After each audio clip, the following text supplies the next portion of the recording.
नमस्कार और जय हिंद दोस्तों। स्वागत है आपका जियो डिफेंस भारत पर, जहां बात होती है भारत की रक्षा और दुनिया की डिफेंस ब्रांड की।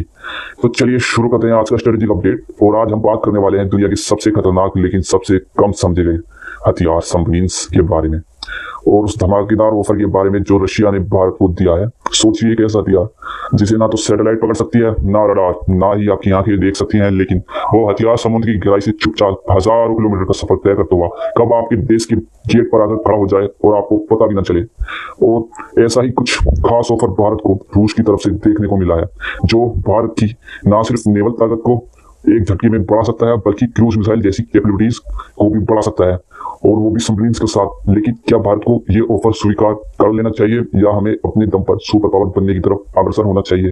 तो जानते हैं इस मुद्दे को और भी गहराई से। सबमरीन्स जो है वो धरती का अनरेटेड वेपन है, मतलब ये सबसे ज्यादा काम का है, फिर भी इसको इतनी ज्यादा अहमियत नहीं दी जाती देशों के माध्यम से। और जो भी देश इसकी ताकत और पोटेंशियल को पहचान ले, वो अपने राष्ट्र की सुरक्षा तो कर ही सकता है और अपने दुश्मन यानी उसको घुटनों पर भी ला सकता है, चाहे वो कितना भी पावरफुल क्यों ना हो। क्योंकि दुनिया का यही एक ऐसा हथियार है जिसे ना आप सैटेलाइट से ट्रैक कर सकते हो, ना आंखों से देख सकते हो। भारत के लिए तो सबमरीन्स और भी ज्यादा जरूरी है, क्योंकि हमारे दुश्मन देशों के पास ऐसी फ्लीट्स मौजूद है जिन्हें भारत के द्वारा टक्कर दे पाना बेहद मुश्किल है। उदाहरण के तौर पर भारत के पास आज की तारीख में 18 सबमरीन्स हैं, चीन के पास 61, रशिया के पास 63, अमेरिका के पास 70। अब जरा सोचिए, जापान के पास 24, दक्षिण कोरिया के पास 22, यहाँ तक कि उत्तर कोरिया और दक्षिण कोरिया और तुर्की जैसे देशों के पास 13 सबमरीन्स है। ईरान के पास भी 25 सबमरीन्स है। यानी सबमरीन्स की दौड़ में भारत अब भी काफी पीछे है। लेकिन अच्छी खबर यह है कि भारत इस क्षेत्र में खुद को मजबूत कर रहा है। हम न सिर्फ कन्वेंशनल सबमरीन्स खुद बना रहे हैं, बल्कि परमाणु पनडुब्बियां भी स्वदेशी तकनीक से तैयार कर रहे हैं। INS अरिहंत और INS अरिघात हमारे इंडिजीनियस न्यूक्लियर सबमरीन्स हैं। अब बात करते हैं उस जबरदस्त ऑफर की जो भारत को रूस से मिला है। रिपोर्ट्स के मुताबिक रूस ने भारत को 6 refurbished kilo class submarines offer की है।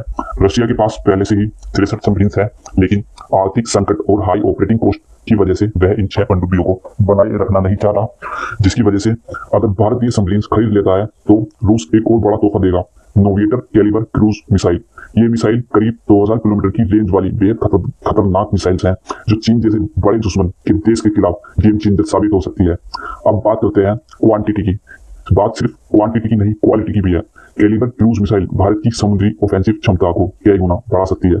अगर भारत ये 6 सबमरीन्स खरीद लेता है तो भारत की संख्या पनडुब्बी 18 से बढ़कर 24 हो जाएगी, जिसे हम तुरंत चीन, जापान और कोरिया के आसपास पहुंच सकते हैं। लेकिन क्या ये सही फैसला होगा? भारत पहले से ही प्रोजेक्ट 75I पर काम कर रहा है, जिसके तहत हम अपनी सबमरीन्स खुद बना रहे हैं, और 2030 तक हमारा लक्ष्य है कि हम 24 से अधिक पनडुब्बियां अपने बेड़े में शामिल कर लें।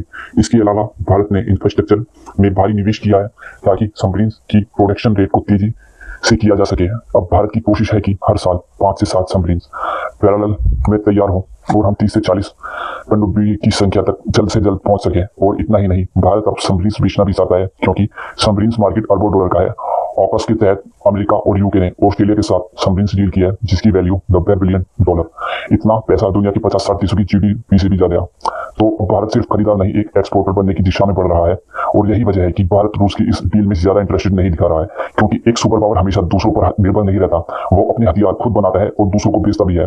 चीन ने अपनी सबमरीन्स खुद बनाई है, भले ही किसी और तकनीक की चुराई हो, लेकिन बनाई तो खुद है, इसलिए वो आज अमेरिका के सामने खड़ा हो पा रहा है। इसलिए भारत को भी आत्मनिर्भर बनना ही होगा, और हम बन भी रहे हैं। अब जरूरत है सिर्फ तेजी की। तो रूस का ऑफर शानदार है, लेकिन भारत को अपना रास्ता खुद तय करना होगा। धन्यवाद। जय हिंद।